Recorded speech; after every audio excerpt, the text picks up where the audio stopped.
সচরাচর আমরা সবাই চাই একটি ছেলে সন্তান হোক, তবে ছেলে সন্তানটা কিভাবে লাভ করবেন তার প্রসেসিংটা আজকে আমরা জানবো। মাসিকের কতদিন পর সহবাস করলে ছেলে সন্তান হয় তা নিয়ে আমরা বিস্তারিত আজকে জানবো। বৈজ্ঞানিক ব্যাখ্যায় বলা হয়, পিরিয়ড বা মাসিকের দিন থেকে 7 দিন পর্যন্ত গর্ভধারণের সম্ভাবনা থাকে না। এরপরে যে দিনগুলো আছে, যেমন 8ম দিন থেকে 20তম দিন পর্যন্ত গর্ভধারণের সম্ভাবনা থাকে। 20তম দিনের পরে যে সময়গুলো থাকবে সেটি আপনার সেফ ডে, বাচ্চা না হওয়ার নিরাপদ সময়। মাসিক শুরু হওয়া থেকে প্রথম 7 দিন এবং লাস্টের 7 দিন সেফ ডে বা বাচ্চা ধারণ করতে পারবেন না। মাঝখানের দিনগুলোতে আপনার বাচ্চা হওয়ার সম্ভাবনা থাকবে। এখন কথা, ছেলে সন্তান ধারণ করতে আমাদের কি পথ অবলম্বন করতে হবে? ছেলে বা মেয়ে হওয়া নির্ভর করে আল্লাহর হাতে। তারপরেও কিছু কিছু বিষয় আছে, সেগুলো মেনে চললে ছেলে সন্তান হওয়ার সম্ভাবনা থাকে। ছেলে সন্তান নিতে চাইলে আগে জানতে হবে আপনার সন্তান কিভাবে হয়। আমরা জানি সন্তান হওয়ার জন্য 2 ধরনের ক্রোমোজোম কাজ করে। মেয়েদের ক্রোমোজোম XX, ছেলেদের ক্রোমোজোম XY। XX মিলিত হলে মেয়ে হয়, XY মিলিত হলে ছেলে হয়। তাই সন্তান ছেলে হবে না মেয়ে হবে তা নির্ভর করে একজন পুরুষের উপরে। এখন আমাদের প্রশ্ন, কিভাবে ছেলে সন্তান হতে পারে? শারীরিক সম্পর্কের পর যখন শুক্রাণু পুরুষের শরীর থেকে মহিলার শরীরে প্রবেশ করে তখন ক্রোমোজোমের একটা জীবনকাল থাকে।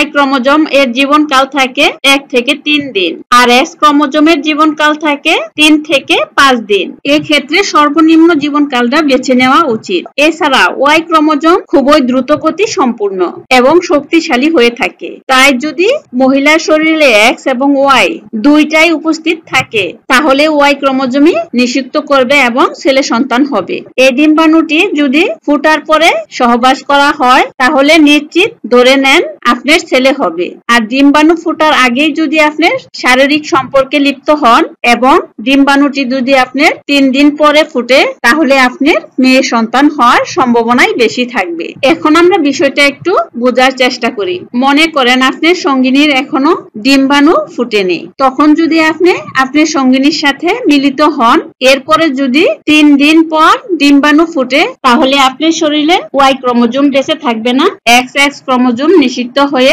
মেয়ে সন্তান হবে। আপনার কারণে কিন্তু মেয়ে সন্তান হওয়ার সম্ভাবনা থাকে। তাই আপনাকে অবশ্যই সতর্কতা অবলম্বন করে এবং 8ম দিন থেকে 20তম দিন পর্যন্ত কন্টিনিউ শারীরিক সম্পর্কে লিপ্ত থাকতে হবে।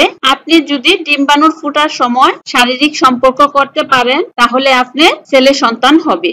এখন আপনার বুঝতে হবে ডিম্বাণু কখন তৈরি হয় এবং তার জীবনকাল কত।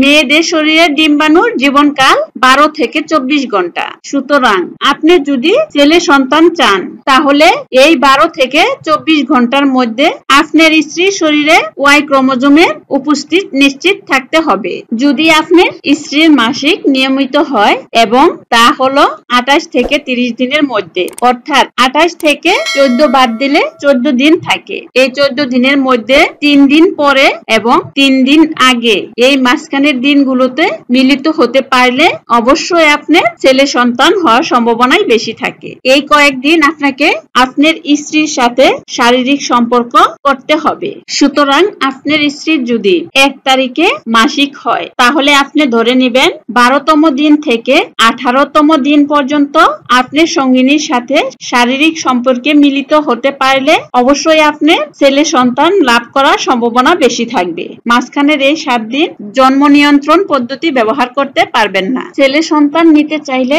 কততম দিন থেকে স্ত্রীর সাথে মিলিত হতে হবে? মাসিক যদি নিয়মিত হয় তাহলে 12 থেকে 18তম দিনের মধ্যে মিলিত হলে আপনার ছেলে সন্তান হওয়ার সম্ভাবনা বেশি থাকে। এই নিয়মগুলো মেনে চললে আপনার ছেলে সন্তান হওয়ার সম্ভাবনা বেশি থাকবে। আল্লাহ তাআলা আপনার দিকে চোখ তুলে তাকাবে। আজকে এ পর্যন্তই। ভিডিওটি ভালো লাগলে একটি লাইক দিবেন। সবাই ভালো থাকবেন, সুস্থ থাকবেন। আসসালামু আলাইকুম।